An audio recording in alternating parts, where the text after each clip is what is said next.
Greetings, good afternoon. Happy Sunday to you.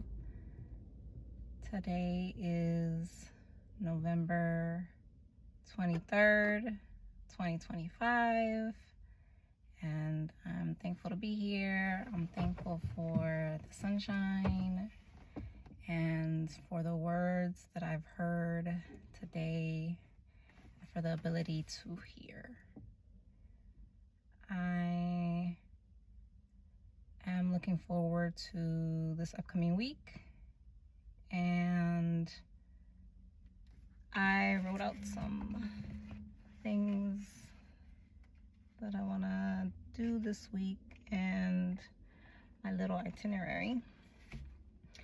I also have some doctor's appointments scheduled for this week and next week, so I'm looking forward to keeping up with that. And what I really want to talk about today right now in this moment is a little bit of what I've been reading in this book called Attached. Okay, so I've gotten all the way up to page 108, and I could have really finished reading this book already, but I was like, let me pace myself, because what I want to do is actually be applying the concepts and things that are in this book into my life and relationships. And there's a lot, there's a lot to process, think about, consider, talk about, question, find answers in, and all that good stuff. And so just some things that I wanted to say that stood out to me. I have my notebook right here, that's why I'm looking in this direction. But something that stood out to me that comforts me and gives me relief is the idea that we have a basic need to be in relationships, to be in proximity to others and be close to others. And that helps me to feel like it's okay to need people and to want to rely and depend on people. Somewhere in the book it mentions the codependent movement, which I have identified and identify as a person who is codependent and has codependent traits because of my family of origin and history and background. I've worked a lot on being able to take care of myself and show up for myself and meet a lot of my own needs. And I think that's been something that's really important, or has been really important for my journey, to be able to feel like I can trust myself and I can be in my body and in my mind and believe what I feel and what I think to be valid and true.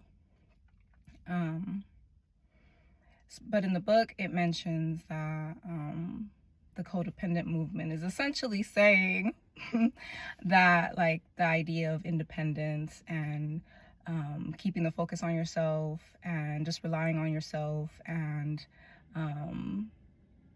like you as a person and the other person in the relationship as their own person, and if you guys are like too dependent on each other, then you're being like too needy and enmeshed and things like that. And that's something that I feared, because it's just something that I feared, right? I'm like, I don't know.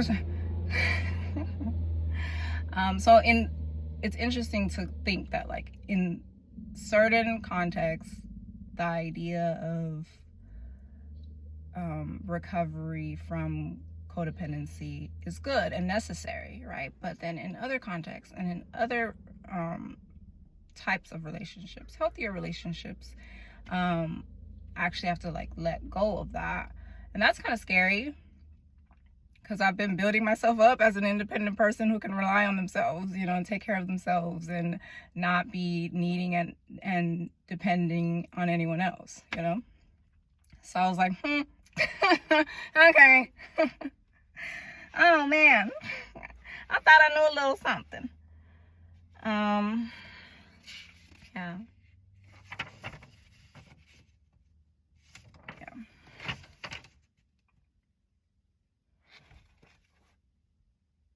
So something that I wanted to say is that throughout the pages that I've read so far, I've just been feeling like this. I've been feeling a couple things. One of the things has been just this like great like sense of compassion for myself, because I know like all the things that I've come from, you know, and all of the thoughts and worries and concerns, and I've been trying to just like breathe through the reading and say to myself like, it's okay, I get it, I understand. Because so I will say that my attachment style is originally can be an anxious attachment style. Well, sometimes it can be anxious avoidant. And I've even felt like I identify as anxious avoidant, preoccupied, disorganized. Okay? I mean, it gets that deep. It gets that deep when I go down the little rabbit hole. Okay? So, yeah, there's a lot of stuff there. And I've just been like, I don't want to like spill over all of my things, you know? Like, I've been afraid to like, I don't know. I've just been afraid. And the book is telling me that it's okay. It's okay. However you like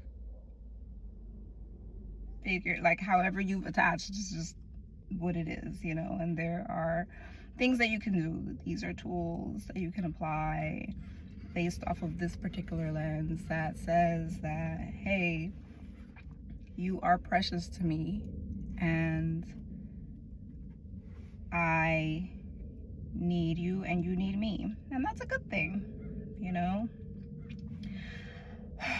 So one of the big purposes of me reading through the book and talking about the things is because I want to be able to reshape and rethink and realign and reorganize my thoughts and my feelings and all that comes with that in my behavior and how I show up and things like that.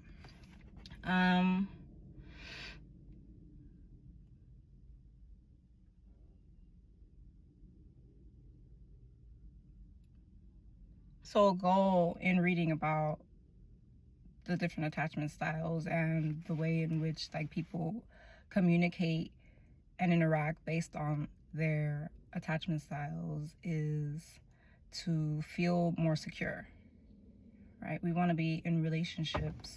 We need to be in relationships, but we want to feel secure within them. We want to feel like we can be our authentic selves in our relationships. And we want to feel like we have a secure base to be our authentic selves. As a person who is very anxious in relationships, I tend to worry about the relationships, period. And then I'll pick up on very like subtle things and feel threatened that I'm gonna lose the relationships. And then I feel like that like sense of abandonment will come up and I'll be all alone. Pretty much. Oh man. Okay, so this is important to say, you know.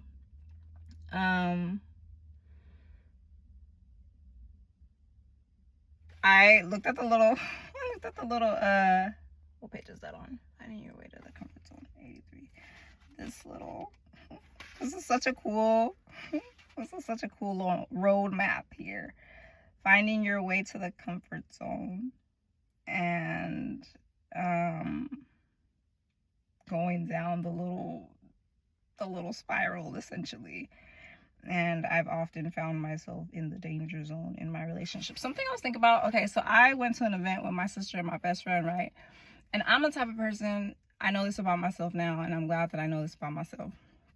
I like to get to places early. I like to park early. I like to, just remove the anxiety that I feel from going out and being out in the world by getting there early, parking early, and but like how do I do that and then also respect like other people's, like, they might want to take a little bit more time, whatever, right? So I let them know, be by my house by this particular time. And in my mind, I'm like, let me be aware that, they might be running late, or, they might be moving kind of more leisurely than I would prefer. And, giving them that space, that grace period, right? And so I'd prepared for that in my mind. And I have to tell myself often, like, it's okay. We're going to get to where we need to get to when we get there. And everything's going to work out how it's supposed to work out. You're gonna be there. Just focus on having a good time, because sometimes what'll happen is I'll get irritated by people running late or whatever, or things that are outside of my control, and then I get in a funk and in a mood, and then all of a sudden I'm not enjoying the event or the time with the people that I'm with because you guys are 15 minutes late or 20 minutes late or whatever, where in the grand scheme of it, like, y'all got there, we got there, we parked okay, we got to the event, we ended up being like at a decent time, and it was all good, so I have to make it a point to like tell myself certain things so that I don't start getting freaked out about it or whatever, right? Anyway, so I bring that up because I want to be able to like communicate more openly about that with people. And if you're running late and it's bugging me, I want you to know so I could, so you could not be as late, so I don't know, I just thought about that. I thought that was interesting because it's something that I know about myself. And let me see what else. I like that it says, like, if you're anxious, you shouldn't be dating someone who's avoidant. If you're anxious, you should be dating someone who's secure. And if you're anxious, you can work on feeling more secure within yourself and in your relationships, and working with your partner to both of you guys be feeling more secure and be able to communicate and stuff. That's important, because sometimes what was happening before was I was like, what do I have to do? And it talks about that, and it makes me sad. Because my mentality has been very much, what do I have to do to make the relationship work? As if I'm the only person in the relationship. You know what I mean? And this is important to say because I need to be able to feel calm, feel like I can relax, feel like my system can be calm and relaxed, not feel as hyper. And sometimes for me that requires words of affirmation most of the time. That's why that's been something really big for me. Yeah.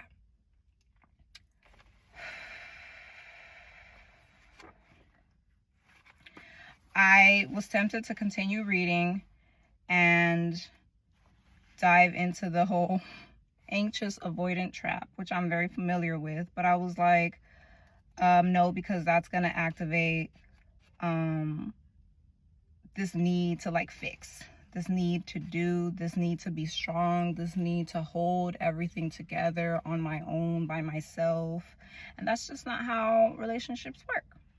So I am giving myself the grace to, with the understanding and knowledge that I have, to talk about that, and just let it be that. Let it be like a learning experience. Let it be an opportunity to let go of what I think I know so that I can create more room within my system and my world, to be stretched and to grow more, and not hold on to whatever my assumptions and preconceived notions and expectations of myself and others. To just say, hey, I'm still a student, I'm still learning, because my relationships are important to me. I want to challenge myself and be challenged by the people who are in my life and who I'm choosing to have in close proximity to me, to allow them to like speak and share also. And even in those moments where, you know, they're making suggestions or whatever the case is, like I can receive that a little bit better, because that's ultimately the goal of everything, right? So all in all, I just wanted to say that this book is comforting me and challenging me and prompting me, and I'm looking forward to continuing to read and to think about what I'm reading and talking about it.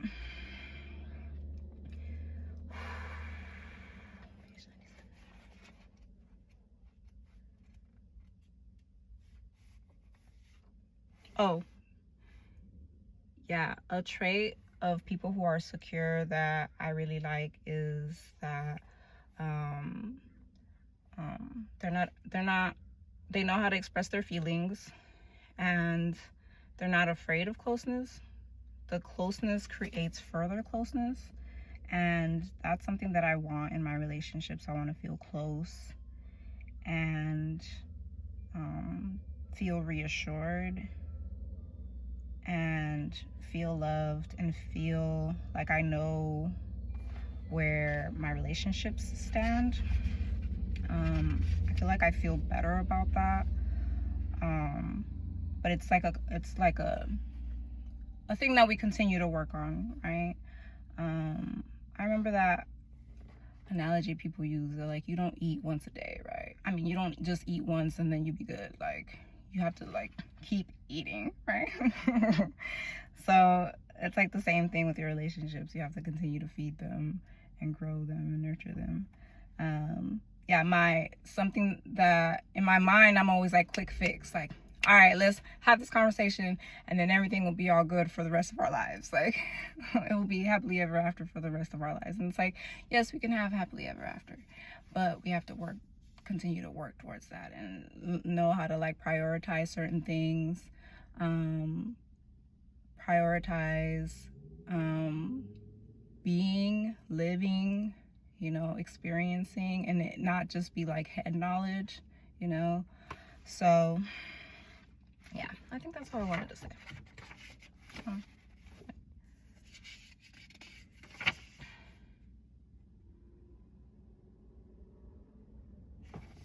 What's on 90? Okay.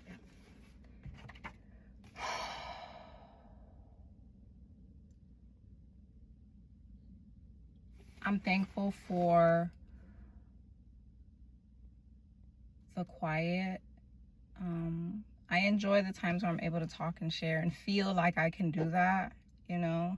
And then I'm thankful also for the time where I can just recharge and think about things, and I don't know, just have a little bit of space, like with all of myself, you know, and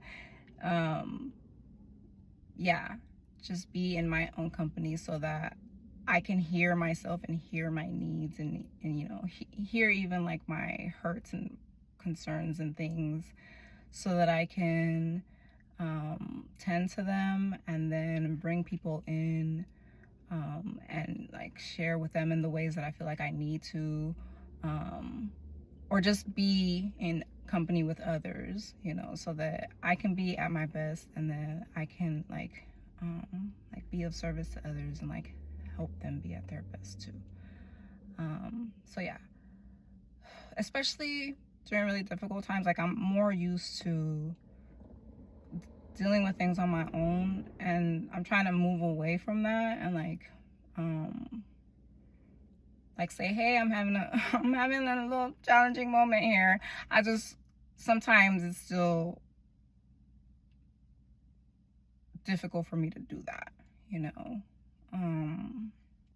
But I'm keeping at the forefront of my mind, like, that I don't have to, like, be alone, that I don't have to deal with stuff on my own, you know, and not feel like I'm bothering or whatever it is, you know. Yeah. So I'm gonna try and remember all the things I just said. And I'm gonna come back tomorrow and I'll share some more. Love you. Bye.